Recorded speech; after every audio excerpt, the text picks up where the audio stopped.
Welcome back सभी शिक्षक नियोजन अभ्यर्थियों को स्वागत है आपके अपने YouTube channel Vidya Vihar computer classes में। सभी को एक बार मैं फिर से बता दूं कि इस समय बिहार शिक्षक नियोजन 2020 की बहाली प्रक्रिया में फिर से एक नया मोड़ आ गया है और पटना हाई कोर्ट ने जो आपके शिक्षक नियोजन की प्रक्रिया है उसमें जो विभागीय आदेश है उस आदेश को भेदभावपूर्ण बताते हुए फ़िलहाल 1 से 5 तक की बहाली पर रोक लगा दिया है। वहीं 6 से 8 तक की बहाली अभी फ़िलहाल जारी रहेगी। लेकिन क्या कुछ इसमें कहा गया है और क्या है यहाँ पर समस्या, आइए हम इस न्यूज़ में इन बातों को पूरी तरह से समझते हैं। तो कल देर शाम तक पटना हाई कोर्ट ने एक महत्वपूर्ण फैसला देते हुए यह स्पष्ट किया है कि राज्य में प्राथमिक शिक्षक नियोजन में केवल 2 वर्षीय डीएलएड पास प्रशिक्षित अभ्यर्थियों पर ही विचार करने का जो राज्य सरकार का आदेश है वो भेदभावपूर्ण और असंवैधानिक है। यानी कि जो राज्य सरकार कह रही है कि 1 से 5 तक के नियोजन में केवल 2 वर्षीय डीएलएड प्रशिक्षित को ही सर्वप्रथम मान्यता दी जाएगी, इसे हाई कोर्ट ने भेदभावपूर्ण बताया है और कोर्ट ने राज्य सरकार के द्वारा जारी किए गए विभागीय आदेश को प्रथम दृष्टया भेदभावपूर्ण करार देते हुए उसे संविधान के अनुच्छेद 14 का उल्लंघन मानते हुए प्राथमिक शिक्षक नियोजन में केवल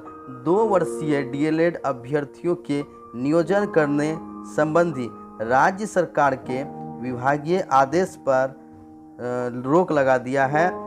राज्य सरकार ने यह विभागीय आदेश 17 दिसंबर 2019 को जारी किया था। न्यायमूर्ति डॉक्टर अनिल कुमार उपाध्याय की एकल पीठ ने हेमंत कुमार और अन्य उम्मीदवारों की तरफ से दायर रीट याचिका पर सुनवाई करते हुए आदेश दिया। साथ ही राज्य सरकार को इस मामले में 7 सितंबर तक जवाब देने का भी निर्देश दिया है।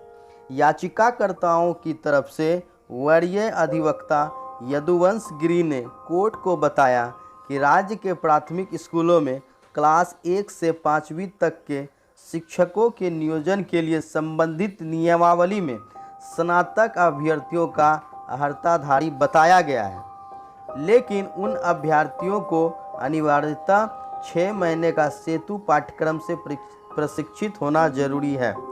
यहाँ पर इस चीज़ को समझना है कि जो 6 महीने का सेतु पाठ्यक्रम है, ये पाठ्यक्रम आप बाद में भी इसे पूरा कर सकते हैं 1 से 5 तक के लिए।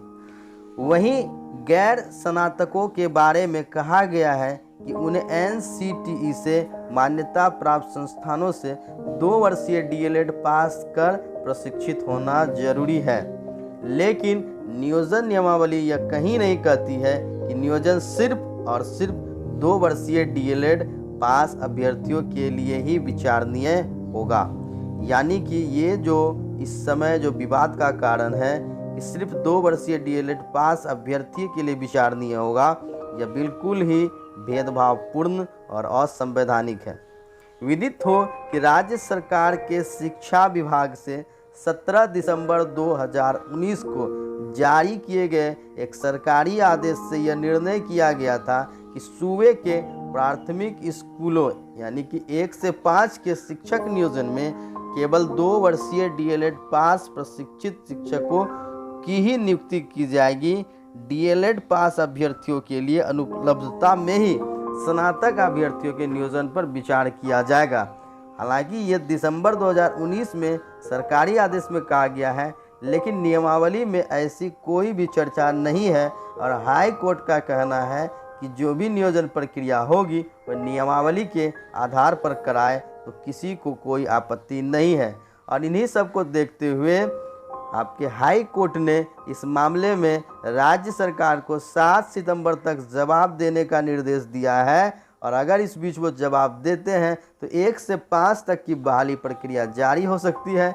लेकिन अगर सरकार ने इसमें कोई लापरवाही की तो फिलहाल 1 से 5 तक की बहाली पर स्टे लग चुका है और यह आगे भी जारी रहेगा।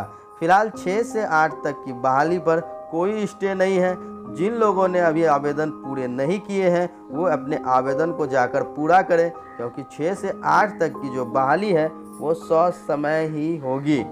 तो स्टूडेंट्स, सभी लोगों को एक बार फिर से कहना चाहता हूँ कि अगर इस चैनल को अभी तक आप लोगों ने सब्सक्राइब नहीं किया है तो इस चैनल को सब्सक्राइब कर लीजिए, क्योंकि यहाँ हम लगातार अच्छी खबरें आप लोगों के लिए लाते हैं और लेटेस्ट अपडेट भी लाते हैं। और विशेष यह है कि कंपटीशन की तैयारी करने वाले छात्रों के लिए यहाँ पर सारी क्लासेस अवेलेबल है। तो बिल्कुल इस चैनल को सब्सक्राइब करें, साथ में बेल आइकन को प्रेस करें ताकि सबसे पहले नोटिफिकेशन आपको मिल सके। तो मिलते हैं एक खास खबर, एक खास न्यूज़ के साथ में और एक क्लासेस के साथ।